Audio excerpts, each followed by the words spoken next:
Nelson is going to come up and talk about biochar. So we're excited. Give him a hand.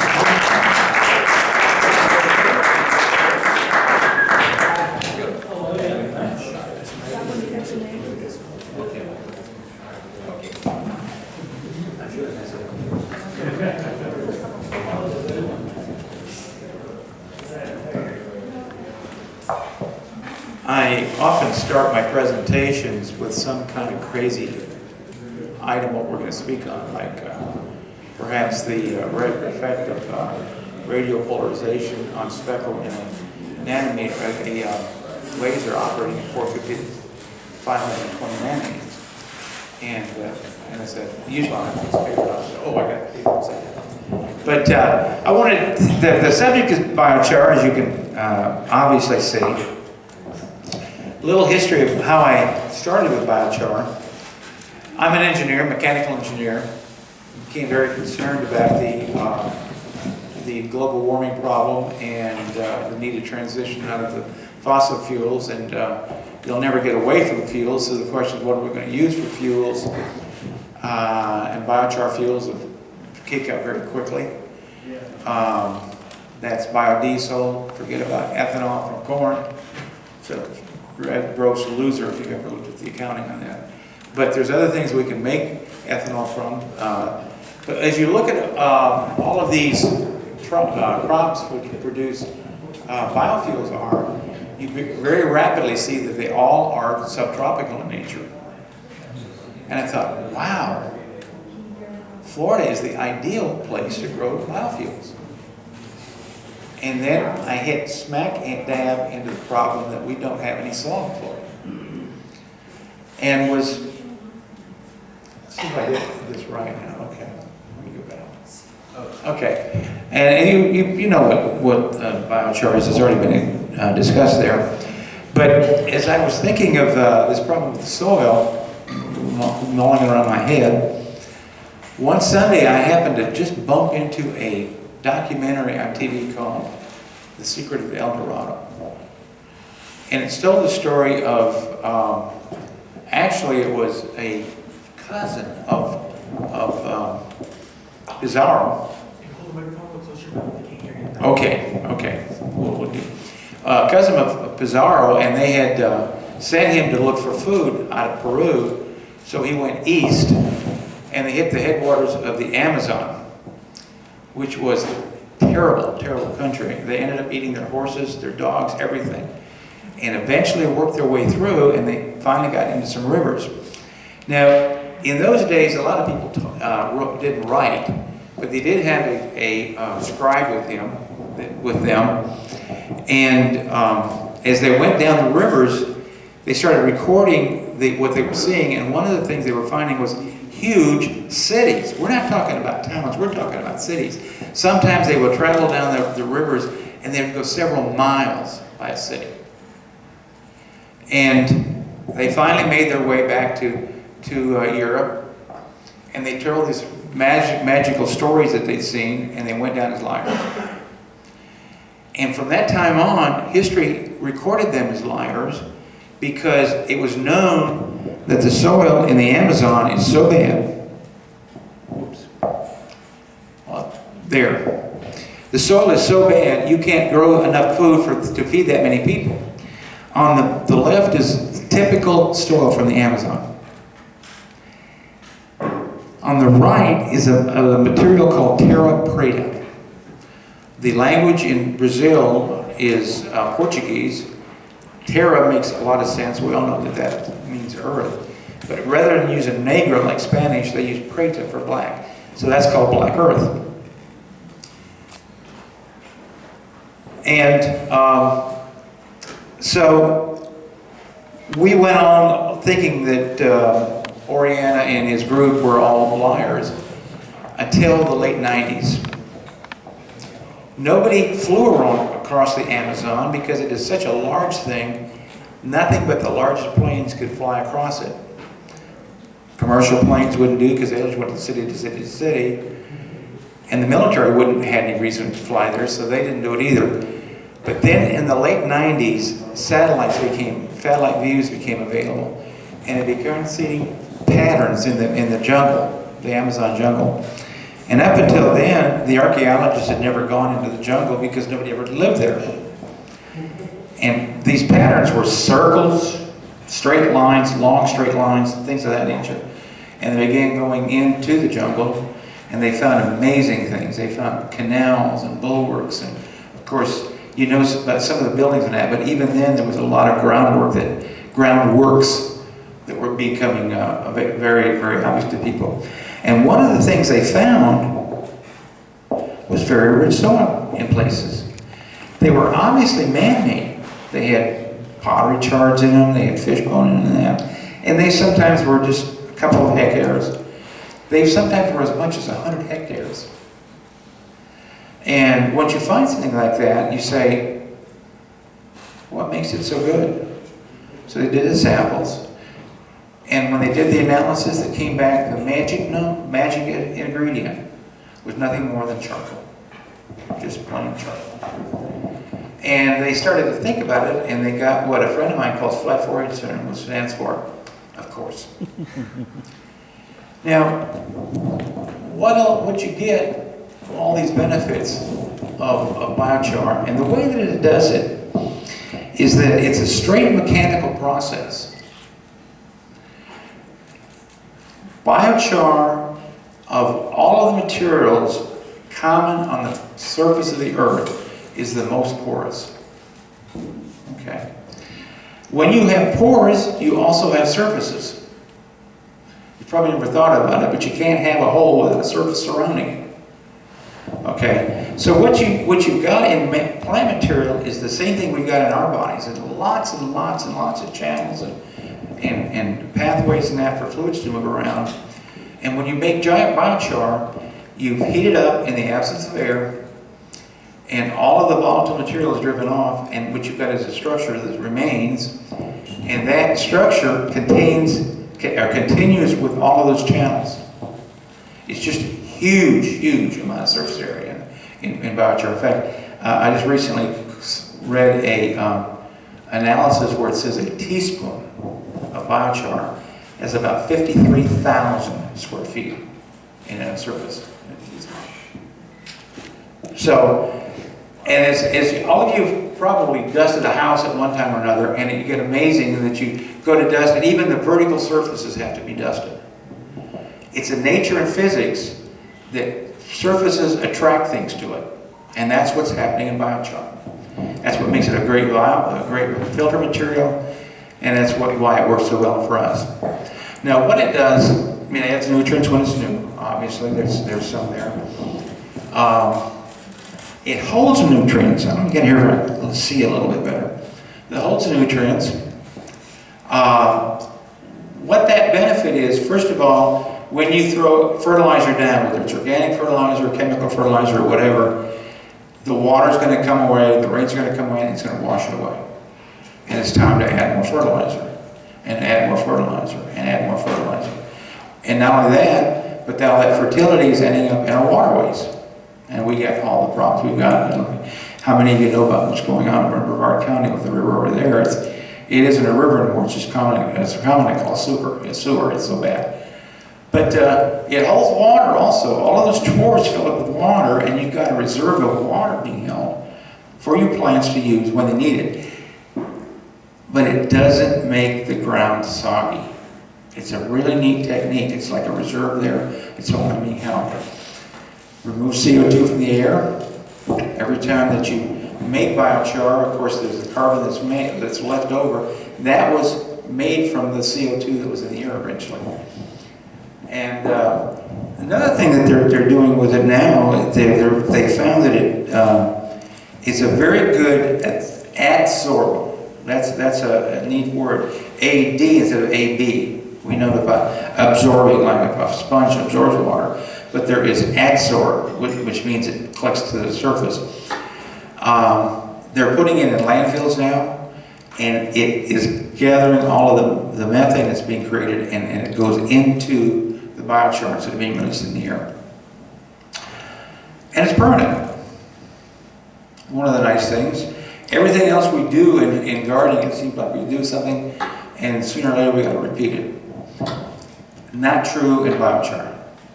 The biochar that they found in the South America is has been tested. Some of it's over 2,000 years old. So there's one more thing I want to comment on, or I don't have on the list, that they've also learned recently. Recent research in plant growing, not us growing, but the plants themselves growing, and picking up nutrition from the soil. We used to think that it was picked up by the roots, especially the root hairs. What we're beginning to learn is that what was really happening is it's the microbes in the soil that are picking up the nutrients, and they infect the roots of the plants, and they feed that nutrients in the plants. The plants take it up, sunlight, water, carbon dioxide, they make sugar, the sugar comes back down and it feeds the microorganisms. So it's called scaffold. It doesn't do any good to help the microbes grow themselves, but they just love to attach to the biochar. In fact, one of the authors I came across calls it whenever soil microorganisms come across biochar, it's like they found a luxury condominiums.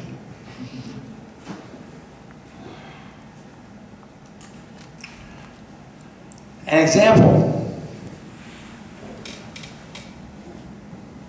Same age on the corn.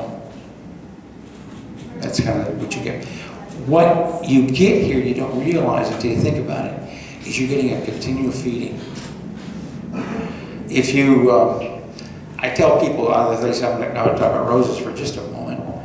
I tell people, you want to have your rose grow well? Stop feeding them. Everybody wants to throw that liquid, or not liquid, but that quick release fertilizer out. And they don't think about it. What you get is you get this tremendous burst of growth. And then the fertilizer is gone, and the plant goes in starvation, and you've got all of this new, very fragile, young growth, soft growth. And the people wonder, why are my plants getting sick all the time? So what you get here with biochar, you get continuous feeding, and you get a much healthier plant out of it. Can you flip back and forth through those two, between those two again, one more time? On the corn? Want to see the corn again? Yeah, I want to see the two. Before and after the corn. Yeah, this, wow. Was that all biochar? Okay? Is that impressive? Yeah, it's pretty impressive. Whoops. Same thing here though. These are beans for 5 weeks. Same beans, planted in equivalent soil. One has biochar, one has none. And again, seedlings in biochar, you can see it has 0, 10%, and 20% biochar. That's the kind of difference you can get. This, being a permaculture, you have a lot of interesting trees. This is one I find really interesting. That's this is from the Orient somewhere, but it's a pine. And you can see it doesn't look really great. This is what they did. This is not the same tree, but the technique they used, they dug a trench around it, filled it with biochar, and then covered it over. And that's the same tree 1 year later. Wow. Okay. I haven't been too much enthusiastic like I normally am. I'm hoping you got some of it, but usually the question that comes now is that, okay, you got me cooked. How do I use it? First of all, how is it made? It's a very simple process. It's done at home. I do it all the time. In fact, I made 3 batches this afternoon. And we just heat the woody material in the absence of air, and what you have left after all that's done is charcoal. Simple. In fact, I've got a couple of bags here to just pass around. This isn't the best charcoal I've ever, or biochar I've ever made, biochar is a very forgiving material. You can't make bad biochar. I call it bad biochar, but just the fact that its porosity and that is a little bit weird because there was a lot of leaves in this material. We're just using a shredded material that the tree trimmers use, or tree trimmers make. So that's why it comes out like a powder where if you used like a log and That's right. then you'd have to make your powder or else. In fact, I use the term rule of thumb a couple of ways for sizing. One is that when I'm making it, I make it in and let me discuss that a little bit, different kind of kilns. But one of the things I recommend is that any of the biochar that you put in your ground should be no larger than the first joint of your thumb. Big chunks will work fine, it's just that it makes it a little bit more difficult to work with, and it doesn't spread as evenly throughout the dirt, okay? So that's one of the things. The commercial plants that we're seeing here, we talk about big commercial plants, they use big chunks of wood, that type of thing. There's a case in point, okay? But I'll discuss in a few moments some homemade kilns. Okay. Well, this is a new time to put this presentation that I'm not a little choppy on it yet. There are two kinds of kilns commonly used to make biochar. One is what you saw here. And what you can see is a big tube and all that kind of stuff, big machine, and they can put some pretty big particles in that one, okay? We normally do what's called a T-lud. What? T-lud. That stands for top lift updraft.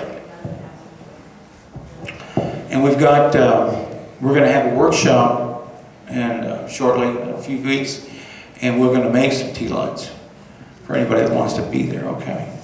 I've made them as fast as 12 minutes. The T-lud that I make is built totally out of discarded materials. You use a paint can, a pizza sauce can, and a baked bean can. And by manipulating certain holes in that, you can make a very, very effective way to make charcoal. We commonly use the like I said, the tree trimming materials. To use a T-lud, the way a T-lud works is that there are holes in the bottom of the can, which allows air to come in to the bottom of the can and up through your feedstock. And so you fill up your burner with the materials, start it, top lift, you light it from the top. We use alcohol, 91% rubbing alcohol. 74% won't burn, but 91% will burn. And that way you don't get any petroleum in your mixture, okay? And then the second item is the pizza sauce can. And the pizza sauce can has an interesting size in that it just fits into the rim of the paint can at the top, on the top. So throw the lid away for the paint can. But now you've got a can that sits on the top of a can. And we punch holes around the bottom edge with what's commonly called a church key, a beverage can opener. And what's happening now is that the air is drawn in from the bottom through your feedstock, and it is reacting with the feedstock and burning. But there's not much air getting through there, and because of that, there's not much oxygen getting there. And so the oxygen is being used up very, very quickly and providing the heat to make your charcoal. But there's a lot of stuff left over that needs to burn still. And that goes into that second can, and that's what we call an afterburner. And all that stuff that's there, how many of you ever burned a fireplace? Yeah. Just a fireplace. And if you've watched it carefully, you'll notice that what you put in there will first of all flame up. There's all kinds of dancing flames, boom, boom, boom, boom, boom. And eventually, it'll die down and just have glowing coals. What you're seeing in the glowing coals is burning charcoal. That's what you're actually seeing. But you'll also notice, if you look carefully, that before that, you get to that point when all the flames are happening, you're actually creating smoke. But the smoke is flammable. So that's what comes up into that afterburner chamber. We admit more air at that point, and it totally burns it up, and coming off in the very top of the thing with a baked bean can is the chimney. And coming off the chimney, it's totally clear. There's no smoke. The only thing you're getting off, if it's burning fine, is water vapor and CO2. Very clean. So that's a T-lud. Now the other part, what you saw there, is what's called a retort. And that's where you put the material in a closed container and heat it from the outside. So you can use any kind of size you want as far as material. The reason that we talk about on the T-lud, we want, again, the particle size as you put it in the garden should be any more bigger than the first joint of your thumb. The feedstock should never be any larger diameter than your thumb itself. It could be longer, but it shouldn't be any larger than that. And the reason for that is you got to have the heat to get to the center of that material to totally carbonize it. And that's just a good, and when you go to a tree trimmer and get that material, it's perfect. It's perfect. But you want to also have the feedstock be porous, because keep in mind you're pulling air through it. Okay, I've run into some materials where I got a landfill in Brevard County. It seemed like it had a lot of sawdust in it, and it wouldn't work. I had to sift it first because it wouldn't allow the air to come through it. So that's that. How do you use it? First of all, never use charcoal briquettes. Charcoal briquettes have two conditions that are totally antithesis of what we want. First of all, they have petroleum in them. We certainly don't want to put petroleum in our gardens. The second thing is, they're charcoal briquettes, but believe it or not, it's a lot of char and a lot of coal. A lot of the black you see in charcoal briquettes is really coal. Coal will not work as biofuel because it doesn't have the porosity that the charcoal does. You can use material from the grocery store. You don't have to make it yourself. If you go into the grocery store and look, you'll find where all the briquettes are. They're the nice orange and yellow and red packages. Oh, they're beautiful packages. But look down below, and you'll see materials that are called organic charcoal, lump charcoal, several different kinds like that. That's charcoal that's just plain charcoal, nothing been added to it. It is lumps, big as your fist, sometimes even bigger. First time I got interested in this, I went to the internet and looked up charcoal. Whew. There was a million entries on charcoal. It was all by these hardcore grillers that began to get in raging arguments whether mesquite or applewood that makes the best grilling. So that's what you're going to get in lump charcoal, but it is charcoal. We don't recommend that you depend on that. It's a good thing to start with. The only thing that's a problem with that is you don't know how it was made. And if it was made at a lower temperature than we need, some of the stuff that's in the wood, like creosote and that, doesn't get burned off. So you may have a problem with that material, just as it is not purely clean enough. Okay, but that'll work fine. The second thing here this is important. Consider what you're doing. You're putting charcoal in the ground, and what is it going to do? It's going to take the nutrients in the soil, and pull them in the charcoal and hold it for the plants. That sounds really good until you think about the fact that it's nutrients that the plants were going to be growing on, and you're going to pull it away from the plants and put it in the charcoal. So we compensate by mixing up a liquid fertilizer, and by your philosophy, it could be either a chemical or like fish emulsion, which is what I use. Totally cover the charcoal with that fertilizer solution. Let it sit for a week. And during that time, that water level will go down some. You add more water. And what you have done is what we call charging the biochar. You do not have the problem now where you're going to pull the nutrients away from the plants. You're going to have it there ready for the plants when they do need it. Recommended rate, 10 ton an acre.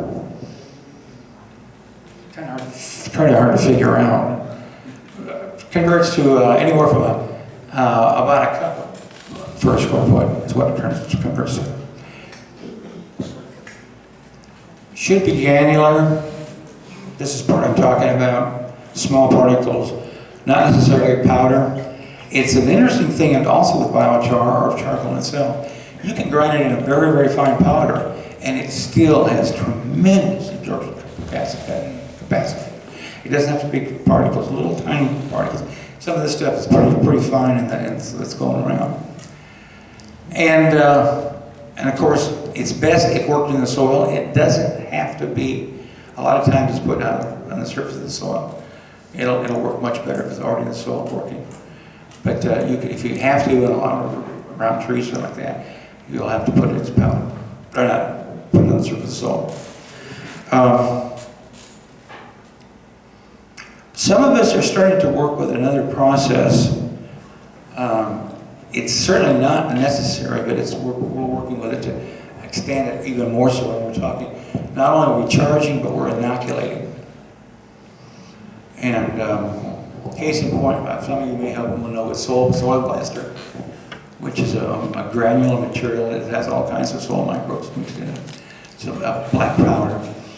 And we're using that on, after we've charged it, we're then mixing it in with a load like a wheelbarrow of biochar and letting it sit for a month, keeping it covered with some cardboard or something just to keep it from drying out. And interestingly enough, the microbes have to eat. There's nothing to eat on biochar. So we compensate by using a carbohydrate. And the best carbohydrate is the cheapest flour you can buy. Use about a half a cup to 5 gallons of biochar. I'm not suggesting you do it, but just letting you know what's happening over there. When you look at chemicals, anything that ends with OSE, sucrose, glucose, maltose, they all are sugars. Anything with OSE is a sugar. Think of cellulose. It's a sugar, believe it or not. But it's not a simple sugar like the sucrose and glucose are. It's a complex sugar. But it's still sugar nevertheless. And so that's what normally the microbes are eating in the soil. We don't have that with biochar, so we add a little bit of flour, and that sustains them until they're ready to go in the soil.